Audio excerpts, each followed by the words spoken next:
Well, hello, ladies and gentlemen. Thank you for tuning in to the webinar tonight.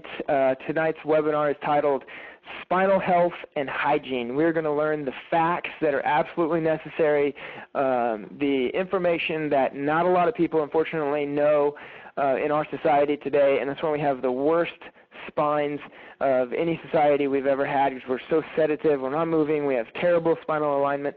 But guys, don't worry. This webinar is going to show you how you can very easily keep a healthy spine, keep your family healthy, and live a healthy life through doing spinal hygiene exercises at home, even at 2 minutes a day at home, and then how you can we're going to talk obviously about chiropractic and how that fits into your spinal wellness as well. By the way, if you don't know, I'm Dr. Tabor Smith, and I'm here at Pure Life Family Wellness in Northwest Houston, Texas. And my wife, Dr. Gina, she practices here as well. You can see on the screen there. All right, well, we're going to go ahead and get right into it. And I'm going to start off by saying this, guys. The spine should be checked at birth.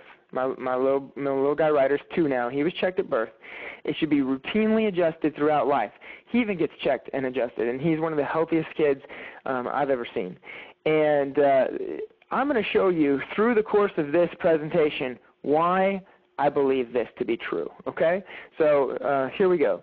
This is the birthing process for some people. This, on the right, you see a C-section. There's extreme pressure on the neck during a C-section. On the left here, you can see this is a forceps delivery, even harder on the baby's spine and neck. Even in what medical doctors term a normal delivery, they can put 90 pounds, up to 90 pounds of pressure or more of pull in a normal delivery, and they can turn the baby's head up to 180 degrees. And this is very stressful to the cervical spine, the upper part of the neck. Now, there's even a medical doctor, Dr. Gutman, who says there's an 80% occurrence of subluxation. We're going to go over what this word is. There's an 80% occurrence of subluxation during the birth process. Okay, so what is this word subluxation? Here's the definition. Subluxation is a spinal misalignment that causes nerve system interference to your organs, cells, and tissues of the body. Potentially can lead to organ failure, symptoms, disease, ultimately down the road, early death, if not corrected. And I'm going to show you how we go about correcting that tonight. But first I want to show you what a normal cervical spine looks like. This is the neck of somebody, and if you're looking at your computer, this person is facing you right. You can see on the upper right how that's their jaw. You can see a couple of teeth actually right there. On the upper left, that's the back of the head. This black line that you see, this nice curve, that's the curve that should be in everyone's neck. It's what keeps our head over our shoulders. You can see that the dots are lined up with that nice curve. You can see that the vertebrae are evenly spaced, and the dark spaces in between the vertebrae, that's the disc space. That should be nice and open. This is a healthy cervical spine. It's a healthy neck. But here's what I want you to do. I want you to pay close attention to this picture, and I want you to compare this x-ray to the next one. Are you ready? Here we go. Compare that to this. Do you see the difference? Now, this is a subluxated spine. This neck is extremely out of alignment. You can see the black line there is where it should be, but you can see that it's extremely straight. It's actually reversed. It's curved the other direction. And because of that, it's put a lot of pressure on the front of the vertebrae, and those vertebrae are starting to sharpen, or even in the first phases of degeneration. This is phase 2 of subluxation degeneration. And whether you're 2 or 102, you should have a nice curve in through the spine there. So I want to show you, this is another picture from the side of a curve, and you can actually see the spinal cord on that picture on the left. You can see how there's a nice curve there, and that spinal cord is nice and relaxed. Now in phase 1, we lose the curve, and you can see in this picture here how straight that neck is. So that person has lost the curve. They're in phase 1. In phase 2, not only have we lost the curve, but it can start to reverse, that reversal of the curve, and then we start to get osteophytes or arthritis, right, bone spurring in through the front of the vertebrae in phase 2. Now we want to look, let's say that we took a cross-section of the spine. So basically we looked down, we took a cross-section of the spine, we looked down into it. So this is your spinal cord, and that's the spinal canal. And this is what it should look like. This is a cross-section of a normal curved neck, 45-degree curve. And you can see how the spinal cord sits inside that spinal canal. It's nice and loose. And what I want you to imagine is, let's say this spinal cord was nice and elastic, and let's say you just pulled it and you stretched it. Now, would the diameter get larger as you stretch it, or would the diameter of that cord get smaller as you stretch it? Well, if you understand what I'm saying, if you stretch the spinal cord, the diameter of the cord will get smaller. And I want you to see how a phase 1 cervical spine with a straight neck has stretched that spinal cord and caused the spinal cord to become thinner or stretched, and you can easily see that when we compare the two there. Now, this may be one of the biggest kept health secrets on the planet, the difference between a good alignment of the spine and a poor alignment of the spine. And I've been blessed to see just thousands of x-rays and treat thousands of people, and it's not a coincidence that some of the healthiest spines I've seen have come from some of the healthiest people, and some of the poorest alignment, some of the worst subluxated spines I've seen have come from some of the most unhealthy people, because the healthier your spine is, the healthier you can be. Now, we've looked at phase 2. Let's take a look at a phase 3. Now, this is an actual person who had sought chiropractic care, and when she went to her chiropractor, she complained of neck pain, but she said that she had already been to her medical doctor. She said a couple of weeks ago, all they did was just kind of look at her and write her a prescription for a pain pill, but she wanted to figure out what was causing this pain. And so she went to her chiropractor. She got this x-ray. Now, guys, I want you to take a close look at this and see how straight her spine is, but not only that, how degenerated it is. Remember those disc spaces, those dark areas that should have been between the vertebrae? They're not there. In fact, it's bone on bone on bone. It's got bone spurs and degeneration all through the front of the spine there. And this is a phase 3 subluxation degeneration. Now, this lady was young. She was in her 60s, and when the chiropractor showed this to her, here's what she said. She said, wow, how long does that take to develop? Well, degeneration like that can easily take 10, 15, 20 years to get that bad. She said, you know what, I just had a crick in my neck that started a couple months ago, and I never really had pain in my neck before that. She said, you know, my neck has always been stiff, but I thought everybody's neck was stiff. Well, here's why I share that story with you, is I want you to know that you really can't feel this process of subluxation occurring. It had been in that lady's spine for 10, 15, 20 years, but she couldn't feel that process occurring. And this is not uncommon in our bodies and in biology. When we look at our teeth, dentists who correct cavities, they say a cavity can actually be in your tooth for 10, up to 10 or 15 years, and you don't feel it, but it progressively gets worse. And that's the best analogy I can give you about subluxation, is it can be in your spine, and you won't even feel it. Now, if you remember the first thing that I said to you, remember I said the spine should be checked early on and then routinely checked and adjusted throughout life? That's why. Now, we do that for our teeth. We go to a dentist regularly and just get a checkup. Why can't we do that for our spine? Now, I show you this. This is the worst x-ray I've ever seen. It's still the same shot of the neck. You can still see on the right, that's the person's jaw. On the upper left, that's the back of their head. But they are actually stuck in that forward position. If you can see, there's a little black curve, and way back into the left side, that's where the neck should be. The dots are where the neck is. Their cervical spine is completely fused, bone on bone on bone. They've actually had surgery. You can see the wire, like they took almost baling wire and just wrapped it around the spinous processes there to try to hold the bones together. And then, in fact, that wire is actually broken in 3 different places, if you can see where those arrows are. Horrible x-ray, negative 20-degree curve.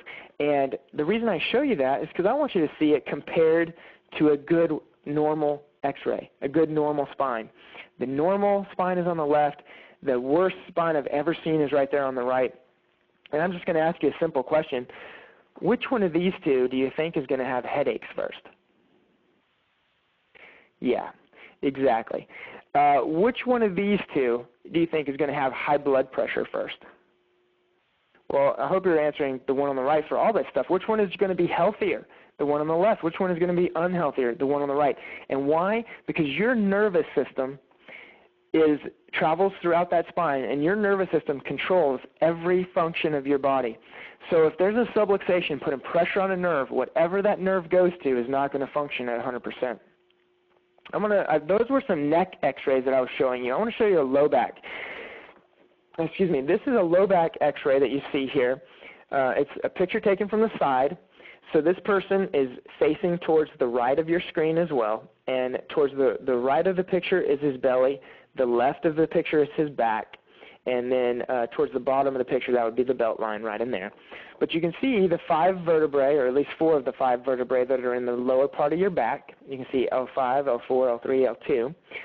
You can see that good curve, that good disc spaces. The holes where the nerves come out are nice and open, and that's a good, healthy low back. I want you to compare that to a bad one. Okay, can you see the difference? Can you see the loss of disc height, the degeneration, the arthritis, the lack of curve? And then I want you to ask yourself, which one of these two is going to have low back pain first? Okay, the one on the right. More importantly, which one of these two is going to have bowel, bladder, kidney, other types of health issues first? The nerves that come from the lower part of the spine innervate vital organs in your midsection, reproductive organs. They also travel down the legs. Okay? So let's look at a couple of actual case studies. Now remember what I said, whether you're 2 or 102, you should have a good curve in your neck. This little guy is 5 years old, and he has had a lot of health issues, not neck pain, but he's had ear infections. The doctor put tubes in his ears. Tubes didn't work. The tubes popped out. He was continuing to have ear infections, ears, eyes, nose, throat, sinuses, lots of problems. His mother said that he had been on over 100 rounds of antibiotics since he was born. So they were just pumping antibiotics to him. So I want you to take a close look at that, and then I want you to take a look at his correction after going through chiropractic care. So here's the first x-ray here, and then I hope you can see the second x-ray there. You can see where his curve was restored, and guess what? Ear infection stopped, cleared up, sinus problems stopped. The kid hasn't had another round of antibiotics in over a year, and he's doing great. So chiropractic is great for kids, and kids get better fast. I mean, they are resilient. As soon as you correct the cause of the problem, then kids are healthy and they're well, and they love getting adjusted, because getting adjusted, an adjustment for a kid is not like an adjustment for an adult. It's gentle, it's careful, and kids do great. Now here's an adult for you, though. This person, and you can see this is actually her before and after x-ray. The before x-ray is on the left. You can see her subluxation there in the very base of the neck. She had pain in her neck and shoulders, pain that shot down her arms, and so she came in, and you can see the difference. In fact, after only 3 months of care, you can see that she has improved. The pain in her neck was gone, headaches were gone, pain that shot down her hand were gone. But if we'd have stopped there after correction, then what would have happened? Well, you can tell that that's not fully corrected yet, but she continued just getting wellness adjustments through the next year. And I want to show you the difference. You can see here on the right, her correction through that year. So getting your spine corrected takes time, but it's definitely worth it, and your chiropractor can help you do that. Now here's a low back. So here's the same picture. The person's facing to the right, but this is their low back. So their belly would be on the right side, their back would be on the left side. Now the disc spaces, you can already see there's no curve there. And then the disc spaces are narrowed, and you can see that disc space, the very base of L5, the very lowest disc space is almost completely gone. And this guy had low back pain, terrible, shooting down his legs, and I want you to see his correction. What a difference. Look at the curve into that low back, and look at the difference in the disc space and the health of that low back. He didn't have any pain that shot down his leg. He didn't have any more pain. His family comes in just for wellness, and his family gets adjusted regularly. So chiropractic is for correction. Chiropractic is also for wellness. Now, corrective care is restoration. And how do we do corrective care? Well, we do repetitive chiropractic adjustments. And I always tell people, when you go and you start going to a chiropractor, keep your appointments, because your body responds to time and repetition, just like going to the gym. You'll hear this analogy from me 100 times in a row, but if you go to the gym every once in a while, you're not going to have any results. If you keep your appointments, and your body will definitely respond to time and repetition in what you do. Now, and really you shouldn't even start unless you're going to finish your corrective care restoration. Now, we also do exercises, and we do exercises before or after your adjustment, but exercises help set the adjustment, because it is the muscle's responsibility to help strengthen the spine and hold it in proper alignment. So it's important for your muscles around your spine to be strong and healthy. That's why we do exercises around the adjustment. What happens after you correct your spine, right? So if you have it all corrected, and then are you ready to just go on your way? Well, you're welcome to just go on your way. But again, what would happen if you went to the gym, and you went to the gym regularly, you got in great shape, and you were doing awesome. Then you just stopped going to the gym forever. Someday, I guarantee you, you'd be out of shape again. You don't just keep that shape forever. You actually have to continue to work on it. That's when we have wellness adjustments. And that's why we have what I'm about to share with you, spinal hygiene exercises that we can do at home. So a wellness adjustment can be, I recommend weekly wellness adjustments. And I try to make that very affordable for the people who come into my office to be able to get a weekly wellness adjustment, just because I do that myself. My family gets a weekly wellness adjustment just to stay healthy, not because we're in any type of pain. And I wouldn't recommend anything to somebody else that I wasn't doing. And if I know the absolute best is a weekly adjustment, then I'm doing you a disfavor by recommending anything less than the absolute best. But you don't have to take my recommendations.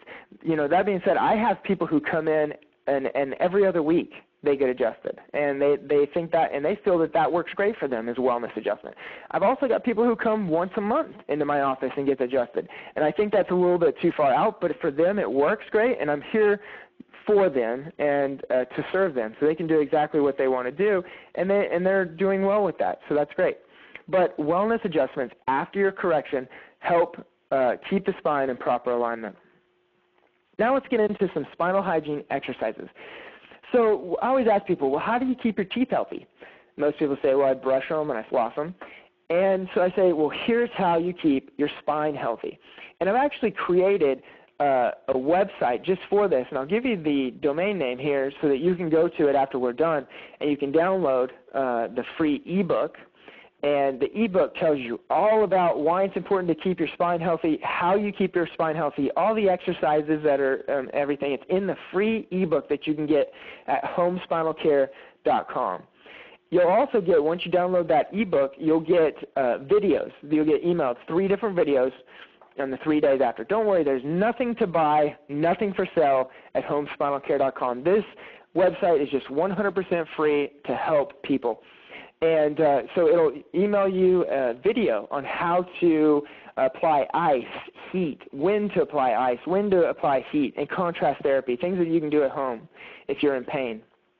It'll also show you spinal range of motion exercises. And spinal range of motion exercises should be done every morning when you get up and you get out of bed. Just like you brush your teeth, you should go through your spinal range of motion exercises.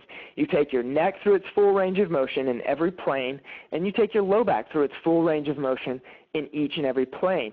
And in the ebook and in the videos, it will show you how to do that.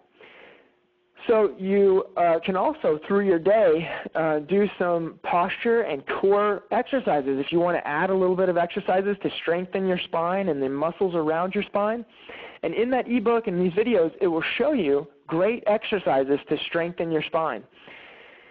Now, spinal molding is another great spinal hygiene exercise that you'll see in this ebook at homespinalcare.com, and you'll also get a video on it. Spinal molding should be done every night before you go to sleep. So you're doing spinal hygiene stretches in the morning when you wake up, and you're doing spinal molding exercises every night when you go to sleep. And all you do is, you can see I have these little foam rolls that I lay on, and I put one in the curve of my low back and one in the curve of my neck. And before I go to sleep, I just lay on them for about 10 to 15 minutes. And it helps to set that natural alignment, and it helps to improve the curves in my spine. It's just like brushing my teeth. It's not going to correct or fix anything, but it's just going to help my spine to stay healthier for a longer period of time. And what you can do if you don't have the rolls, you can just take a towel, not a little washcloth, but a bigger hand towel, and what you do is you fold it in half long ways and roll it up, and you put it underneath your low back, and then you get another hand towel, and you fold it in half long ways, and you roll it up, and you put it under your neck. Excuse me. I should have had some water in here. Anyway, and you lay on those for 15 to 20 minutes before you go to sleep. So it's as easy as that. You do your spinal hygiene exercises in the morning. You do your spinal hygiene exercises at night. They literally take just minutes to do, and they can make a huge difference in how well your spine stays. Now, spinal hygiene exercises are not meant to be a substitute for chiropractic, just like brushing your teeth and flossing is not supposed to be a substitute from going to your dentist, right? But they definitely go hand in hand, and we should definitely do it. You need to have good spinal hygiene. And if you check out homespinalcare.com, it'll show you how to have good spinal hygiene. And guys, I'm going to leave you with this, and hold on for just a second because I have another gift for you. But the chiropractic adjustment, it's bigger than neck and back pain. It's so powerful. It can literally change your life forever. So find a chiropractor. If you're in the Northwest Houston area, please come in. We'd love to have you here. And in fact, we're going to give you, just for listening to the webinar, if you tell me you heard this on the webinar, we're going to give you an absolute free checkup. And that includes your entire exam, all your x-rays, even your first adjustment. If we find subluxation in your spine, your first adjustment is included as well.